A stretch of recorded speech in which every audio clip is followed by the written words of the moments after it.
So what we're looking at is street art or graffiti, which can be controversial if we want to view it in terms of one way and call it tagging, etc. But perhaps we could view it from an educational lens, and if you were to look at it in that sense, it might be very clear that these are messages of support or hope or aroha, grief, and anger. And this type of art is a medium for voices of change, social change. At Trent University in Canada, these types of art became a focus of their research, and they were used as pieces to promote public dialogue on social justice, and this can lead to opportunities for learning. The Dr. Rodriguez, who researched this, calls this pop art pedagogy because the learning is not planned or structured, it just happens. So yes, while street art is controversial, it can also complement formal classroom learning and teaching to purposefully engage with students through very intentional reflection on concrete experiences. If we were to look carefully, we'll see the overlap of learning areas such as art, English, media studies, history, and perhaps even physics and technology, where images are projected onto buildings, and you would need, all sorts of scaffolding and measurements, etc., to be able to get to that scale. So I'm sure we can agree that this type of learning, while informal, appeals to most students' passions and engagement. And this crisis has highlighted our need to reconnect learning to our experiences and values to a more flexible, co-constructed sort of learning. The onset of COVID-19 pandemic has required schools to establish learning from home for the majority of children across New Zealand as well as globally. This brought about rapid rollout of online education, but this was ad hoc. And for this reason, in my books and in most people's books, I'd say teachers, support workers, and school leaders have been heroic to work within these times and work through those massive shifts. So I'd like to share with you some observations made by my colleagues who spoke with teachers and learners during this time to see what the impact was. Teachers felt a huge responsibility for teaching and learning and planning and making learning menus, etc. I won't read all of these. I'll highlight, though, that the crisis has put on a sort of a massive torch or illuminated the social issues around equity, access, and other systemic issues in such a way that allows us to see clearly what really matters. And overall, teachers noticed that choice, agency became a critical factor in regards to engagement and commitment to learning. In some cases, children who may not be so engaged at school became more engaged through online learning. Teachers felt freer to personalize their learning and be responsive to the learning. They also realized that they could let go. They were freer to give control over to the students. And I think for me, the last point is very important, where most important, the relationships with our whānau became strengthened during this time. There was this mutual understanding of where we were both at. And so in light of this, it becomes clear that the way in which we have been connecting and delivering our curriculum has changed, and we will need to make further changes. So let's look at some questions for reflection on the next slide. As school leaders, we don't have a lot of time for reflection, so perhaps use this time today. I know we haven't been able to introduce ourselves. It may be a small forum of participants, and we may have to have time to open up and chat later, but please feel, if you can, the need to share your insights so that we can all see where you're at in terms of trying to reach those students, I suppose, who struggle the most. So how can we reimagine teaching and learning towards just futures, or the rest of those questions, the deeper purposes of education, etc.? And when we think about this, where does this technology come in? And we come to realize that it's not the answer to all our prayers, but it needs to be used in new, thoughtful ways, in flexible ways to connect with the same challenges of teaching and learning that we've always faced. For example, following the lockdown, as a Maori performing arts student that missed out on kapa haka performances during the lockdown, the facility of videoing your performance and uploading it as an opportunity to still have it assessed is available. So more and more, we are confronted with digital opportunities to learn. And as of last week, or I think the week before last, we learned that 2/3 of our assessments can be accessed digitally. In light of that, the Classroom New Zealand 2020 site will be offered by the Ministry of Education for NCA students via this distance learning platform. Quirke will be showing us a live demonstration after this. I think teachers would immediately find that there are many benefits of using this platform. It's going to supplement your current planning to enrich current learning resources. It will allow you to explore and use a blended learning approach without having to create the content, because I'm assuming we need to save time. It allows you to give students more agency, and using this platform within your current learning environment, you will see that it may allow you to meet the needs of diverse students in accessing this learning resource. So in order to do this, we need to see take a little closer look at blended learning and what that means and how we can implement that within our school contexts. So the definition, or accepted definition, around blended learning is that it is strategic. It's a strategic combination of online and in-person learning. As you can see here, it has both face-to-face and online collaborative learning as important as a self-paced e-learning section. Most importantly, the definition also adds that the blend must provide students with control over the time, the place, the path, or the pace.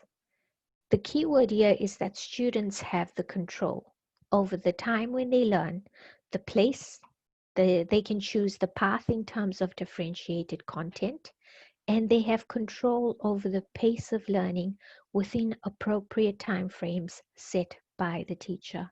This is explained further in tomorrow's presentation, which will be delivered by Jacky Braid at a webinar at 3:30 p.m. for teachers.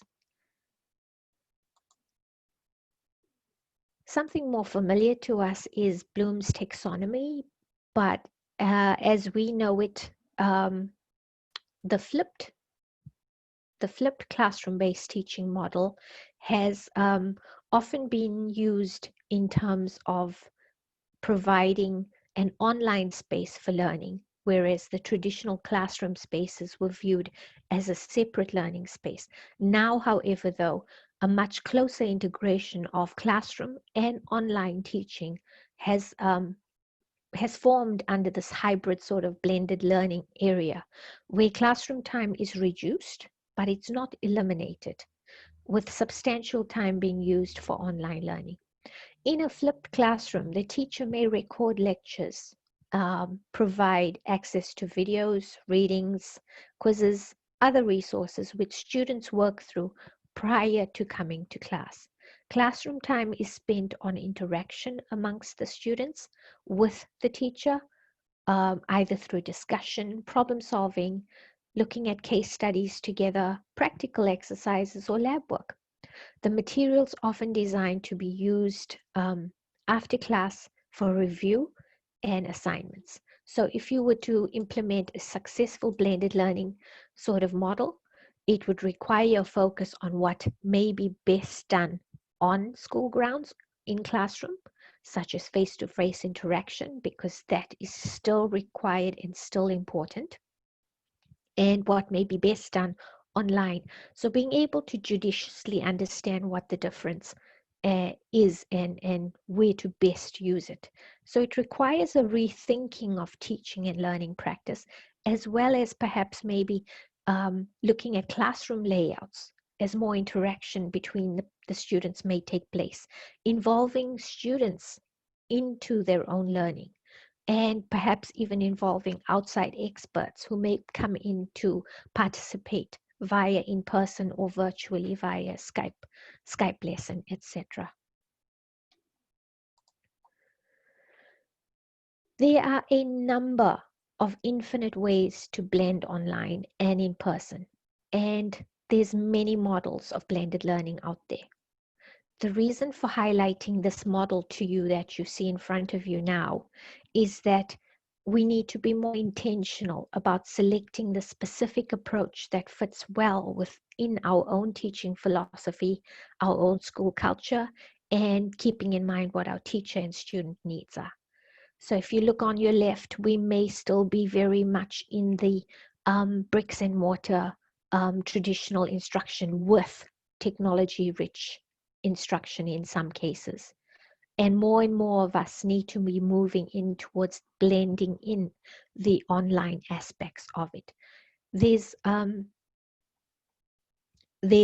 models and spectrums of blended learning, as you will see under the blended learning heading: the rotation model, the flex model, the self-blend model, and the enriched virtual model, which I'm not going to go into unless you need to discuss this on a more individual, detailed basis. But basically thinking of it in terms of how perhaps primary schools who do the rotation model, so, on a daily basis within their schools and their classrooms, that might be some way in which that you can best think about this. As school leaders, you may already be thinking ahead about how do you evaluate this approach, and most importantly, how do you check its impact? Because if you want to implement and use technology, you've got to understand it's got to impact our students' learning. So we have to simply do more than just digitize what we've always done, and we simply achieve this. Otherwise, we simply achieve the same learning outcomes that we've always had. In order to have this meaningful impact on student learning, it has to change how teachers teach and how students learn. So perhaps what we need to look at is how to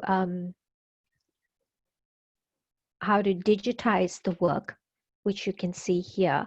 Is digitized work is where you would simply take your assignment and put it up on a Word document and ask students to do pretty much the same thing, whereas digital learning on the left is where you would actually make use of your multimedia content about an issue. You might have them share their presentation with the class for feedback within that cycle of creating revisions and publishing their work for their projects, which I know many of us already doing. So in order to understand this deeper, we might look at perhaps the models for how to evaluate it. An easy one to work on is the SAMR model. It's a very helpful approach for seeing how a range of technologies can be used to change how teachers teach and students learn. And it is, if you look at the top part of your model, it is about moving from simply enhancing your learning to transforming learning, which is the bottom half of your table. So really what you want to get into is the green and the orange of modification. And if you think of it in terms of level 1 as substitution, down to level 4 as redefinition, and looking at the difference between the two. In level 1, a teacher might direct students to just simply use the internet to find maybe a place on Google Earth or look up a word. Whereas in level 4, a teacher has students use Google Earth to create guided tours of a location, which they then share online with other students. I'll come back to the part of sharing with online students, which is so important about creating those communities and those senses of networks and having those citizenship values. So for self-assessment of your approach as a school or as a teacher, it is important to take a snapshot of where you may sit. This does not require new frameworks, as there are resources on the TKI sites as follows. This is the e-learning planning framework continuum, which you may or may not be familiar with, and it would be helping you to define where you're placed at, perhaps right now, and to fill in your gaps for connectivity. So during the crisis, we all dabbled in that middle area of engaging. We were all here, whether individually as a teacher or as a whole school. You may have been establishing as a school how to connect your planning across the school as you were trialing different ways in which to do it. Or as a teacher, you may have been trialing and beginning to use some digital technologies appropriately to support higher order collaborative teaching and learning. So we were all at that middle area here. And how do we think about filling those gaps that we have as a whole school community and moving into more deliberate ways of planning our online learning? This comes to whether we are ready to change perhaps how we think of teaching and learning. There has been a shift, very, very deliberate shift in terms of our teaching.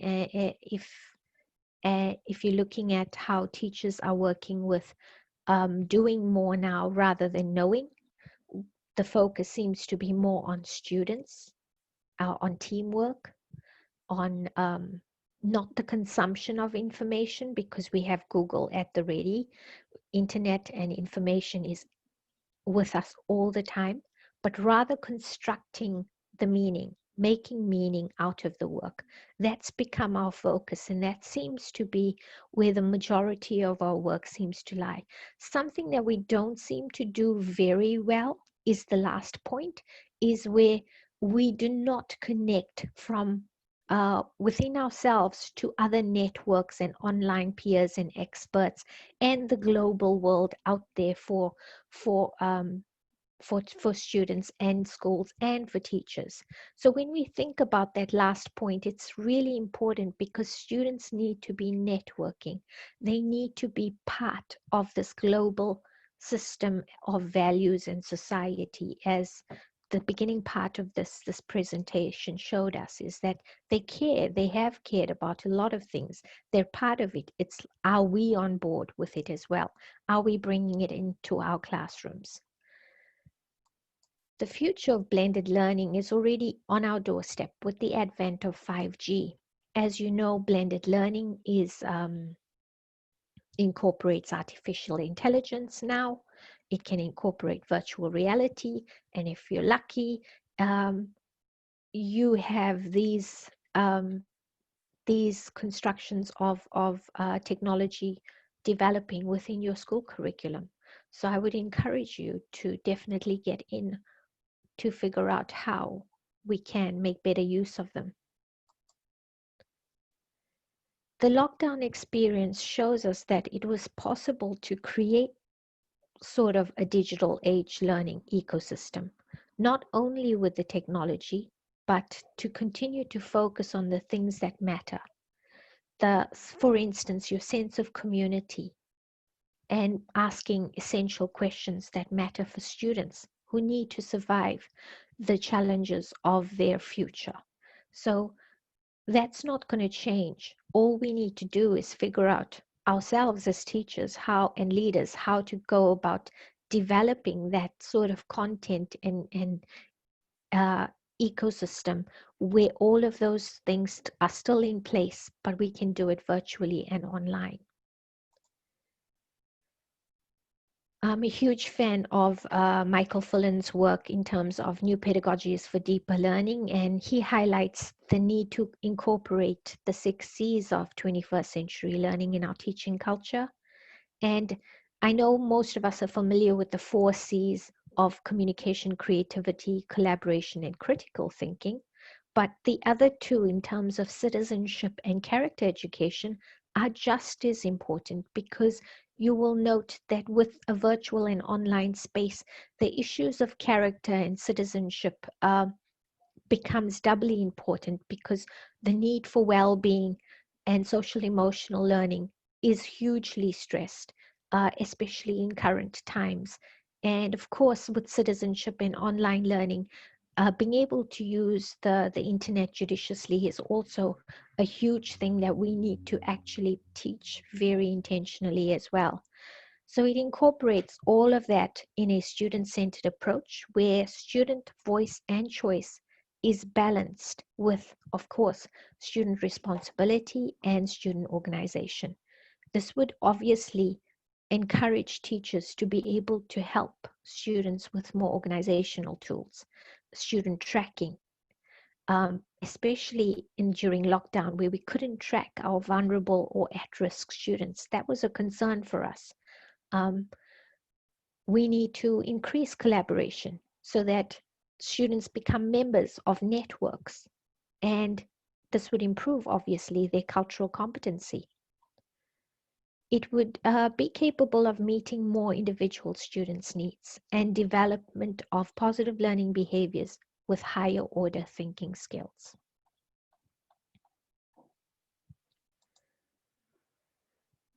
So accordingly, I would encourage you to incorporate the Classroom New Zealand 2020 platform into your programs to supplement your current planning, because it will allow you to use this blended learning approach without having to create the content. So it's a win-win. You've got access to the content. It's there for you. Go ahead and use it. If done correctly, it should give your students more agency. And if you don't find success immediately, tweak your approach. Failing is great. It's part of success, not the opposite of success. And lastly, I would like you to take up this challenge. For us as teachers, it's important to model what we want our students to know. And if something I've stressed on today, which is we want to be able to connect and collaborate with networks out there, I would challenge you to connect and network as well. These are links here to learn more about Classroom New Zealand via the NCA on TKI site, as well as the Great New Zealand NCA Hackathon, which is a group for New Zealand educators who are wanting to develop and share ideas for delivering creative and connected NCA tasks that allow students to gather evidence for multiple standards while working remotely. So a lot of teachers are working very hard on this Great New Zealand NCA Hackathon site. It's a private group, but easy to get access if you're a teacher.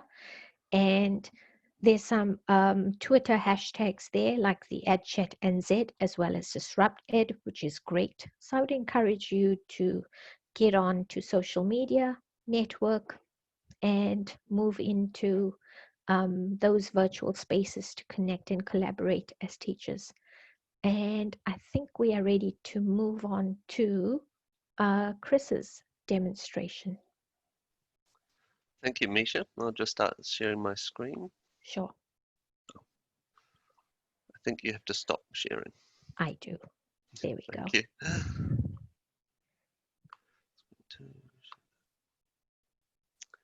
Okay, hopefully you can see that. Yep. Okay. Kia ora tātou. My name is Chris Quirke. My aim today is just to give you a brief overview of the Classroom NZ 2020 platform, and just to run through some of the core functionality you will use if you come onto the platform.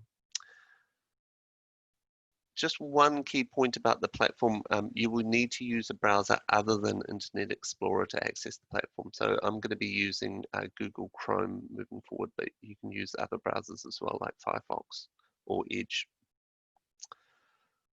So right, so once your school is enrolled in Classroom NZ 2020, you will log in as teachers or principals using your education sector logon. And the screen you can see here is the logon page that you will come to when you type in the URL into your browser. So teachers will select the ESL accounts buttons, and then you will type in your ESL account details. MOE people, so we'll use a company account, that's what I'm going to use, and your students will use the student account button. So students will use their student school credentials. So these credentials will be from your school's Google G Suite for Education or Office 365 Microsoft Azure AD dependency.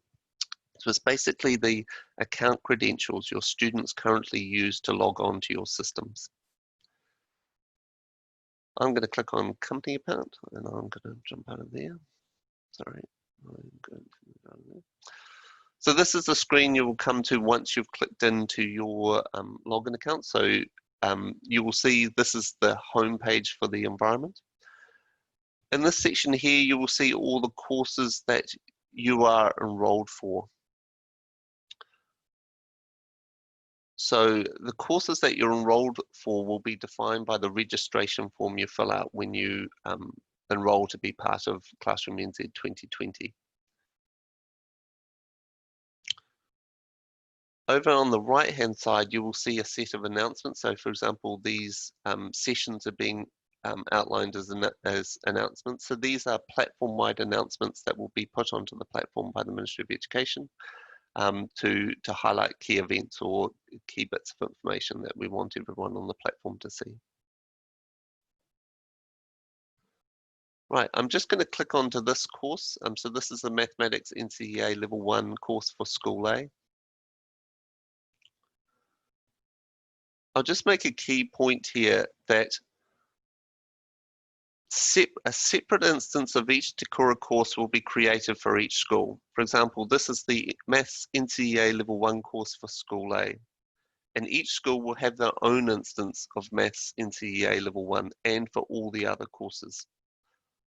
When you enroll into Classroom NZ 2020, you will be enrolled into the courses that have been created for your specific school. And the identifier will be up in this course name. So in the registration form, we ask for a short school name, and that short school name will just appear at the end of that course name. And that will just allow students and teachers to understand that they're in the right school course.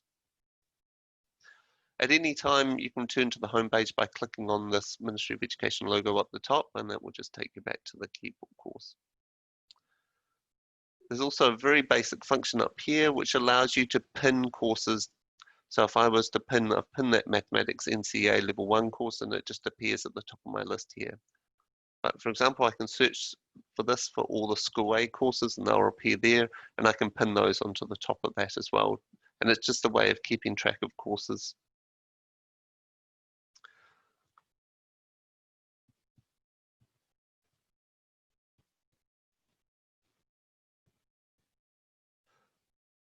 There is, at this point in time, I'll make a key point about teachers within the platform.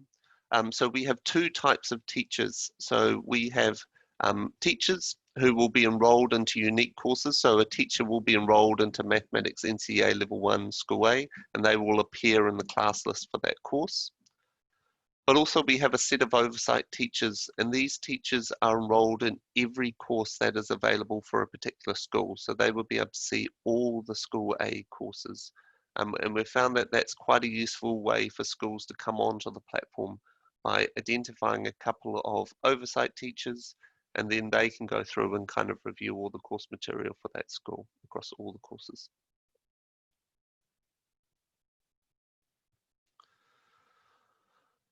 So I'll just start with this Mathematics NCEA Level 1 course, and I'll just go into the content. So this is the content of the course, and you'll see 4 core headers here, which is the table of contents, the course information, which has a suggested course plan, and you'll see also the content of the course itself. So these are all the individual courses, achievement standards, and then also NZQA past papers.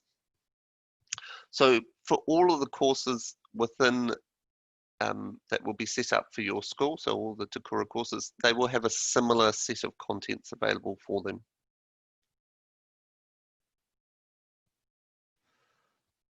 One of the things we've been asked about is how do I actually customize the course content that I want my students to see? So that can be very easily done.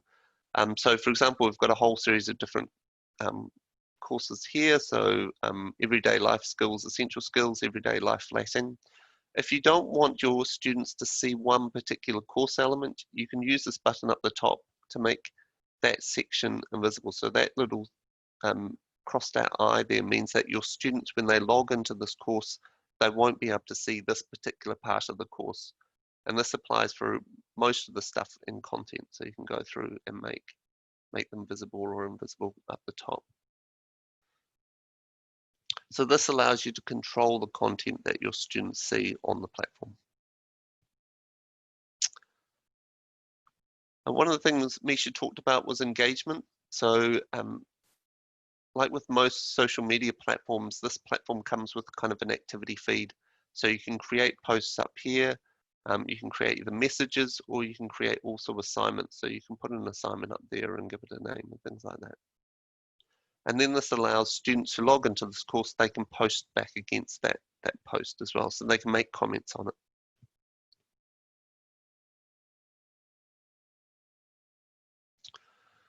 I spoke earlier about enrollments in the course. So in order to see those enrollments, you can click on course admin, then click on the class list, and this will show you the people who are enrolled in your course. So we've got 4 teachers enrolled in this course at the moment. So you should be able to see the teachers and learners enrolled in this course. There's one important point I want to make, and I talked about oversight teachers earlier who are enrolled in all the courses that a school has. They won't appear in the class list, but they're still enrolled in that all the courses.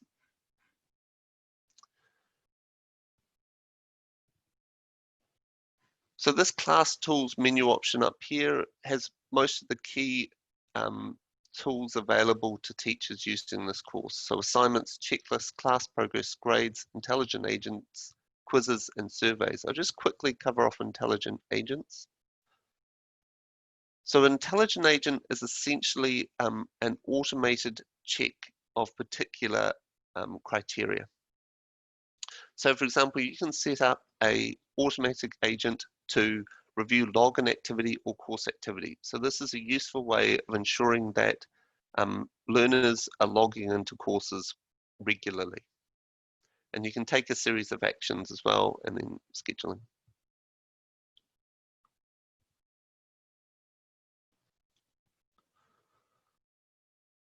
You can also see assignments up here, and assignments are one of the key parts of the content that's been made available by Takura. So if I just click back to content and I go down to here. If I go to lesson 8, so this is a teacher marked assignment. So when your students come to do this course, they will be able to get to this lesson and they'll be able to look at the assignment material. So Takura has provided a worksheet for this assignment. And across all the courses, there will be similar assessment or assignment criteria content available. So for example, this sheet just provides some detailed questions that can be asked. So students can either upload their work once they've done that worksheet. They can either upload it to Dropbox or they could send it to you via email using your own school email system. If they upload it to Dropbox, this isn't the internet, the kind of commonly known Dropbox, which is a internet service where you can upload and download files. That's not this Dropbox. This Dropbox is actually within the platform. So it's yeah, they've got their own kind of internal file service, which is called Dropbox, unhelpfully. So when a student goes and they upload their work, a teacher of this course will be able to see that work, be able to download it, review it, mark it, and grade it.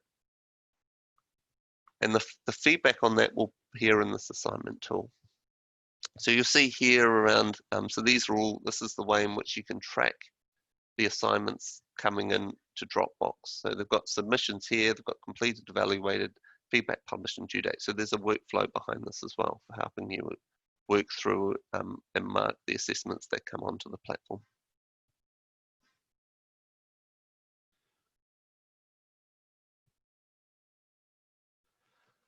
I'll just click on discussion. So Misha made the point around having interactions online. And discussions provides you with that functionality. So discussions is almost the same as that posts, which I talked about earlier. It's a very kind of social media type directed functionality around being able to create discussion topics and get replies from students. So I'll just have a look at this one. So Takura have helpfully for this course provided quite a bit of forum content already. So you can go through and review that. I'll just click on this one. So this could be an area where your students could discuss a particular assignment. So for example, here they're discussing something to do with kind of a sculpture within the Singapore airport. I think there's a question around what shape are the droplets. So you can create kind of threads and discussions off the back of this, and that can help your students to kind of collaborate.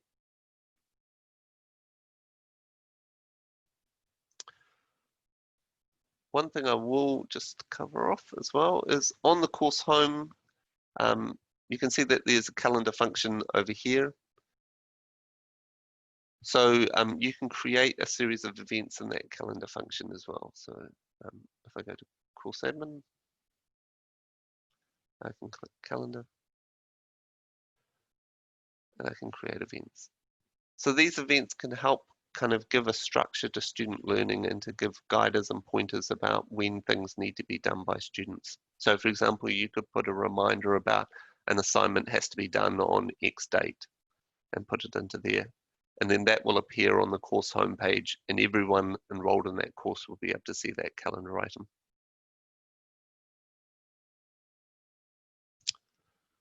Okay, that was a very quick run through. Just to leave the platform to finish, you just click on your name and then you can click log out. And that will take you back to this page here. So if you have more detailed questions on using Classroom NZ 2020, a Getting Started Guide for Teachers and Frequently Asked Questions for Teachers are available on the TKO website. If these don't answer your questions, please contact your school administrator, your regional office, or the Education Service Desk. And I think that is my presentation finished, Misha.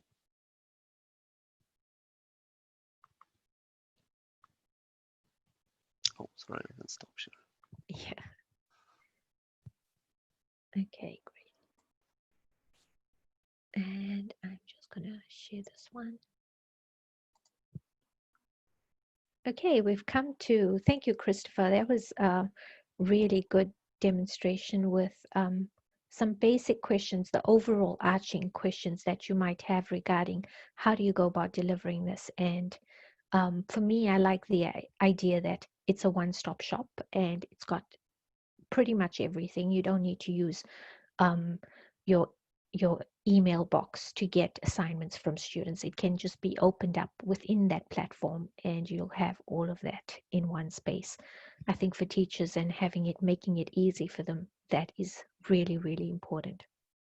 So we've come to the section on questions. If you'd like to ask any questions of the panel, please go ahead.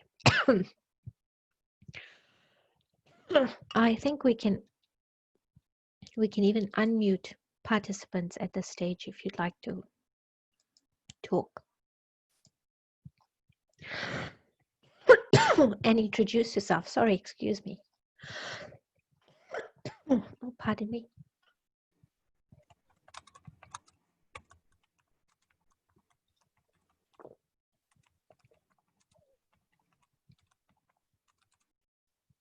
Maree, do you have any insights or sharing? No, I think we've covered everything, and I'm conscious I'll probably have quite a bit of background noise here, but certainly if there are other questions, please, as Chris said, numerous sources available for support. Great. Would any of the participants like to share any insights or have any questions? If that's the case, we're going to end off the space with KARAKIA. All good? Yeah, can you hear me? Yeah. Yeah. Sorry, Lisa Mortimer from Papakura. Hi. Hi, Lisa. Hi, Misha. I was just thinking we use Google Workspace stroke Hapara, and this is pretty much, it looks like the same kind of thing. Yep. Yep. So I'm wondering, I think the teachers, when they first heard about this, were really excited about the prospect of maybe having access to a wider range of materials. I am obviously going to put it out to them about using a second platform, but I think that we're already using Google. I'm not quite sure if they take up the opportunity to manage and work with both. Is there access to material without going through the kind of platform, or is it that's the package of the platform and that's how you get the material? I'll probably pass that one on to Maree to answer in terms of maybe perhaps you just want to look at it in terms of access to the content. Yeah, my understanding is that it's only available via the platform. I'll certainly follow up on that, Lisa, but that's my understanding. Cool, thank you. Okay, it seems my voice is giving out, and we need to end this if no one else has any questions, and we'll end it off with KARAKIA. Unuhia, unuhia, unuhia ki te uru tapunui, kia watia, kia mama te kako, te tinana, te werua I te ara takata, koia ra e roko whakaira ake ki ruka. Tuturu whakamawa kia tina, tina huie takie. Thank you everyone for coming to this end of this webinar space with us, and thank you for joining us today.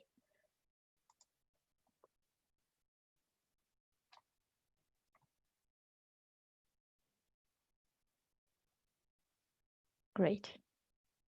I'm gonna stop recording if I can find the button.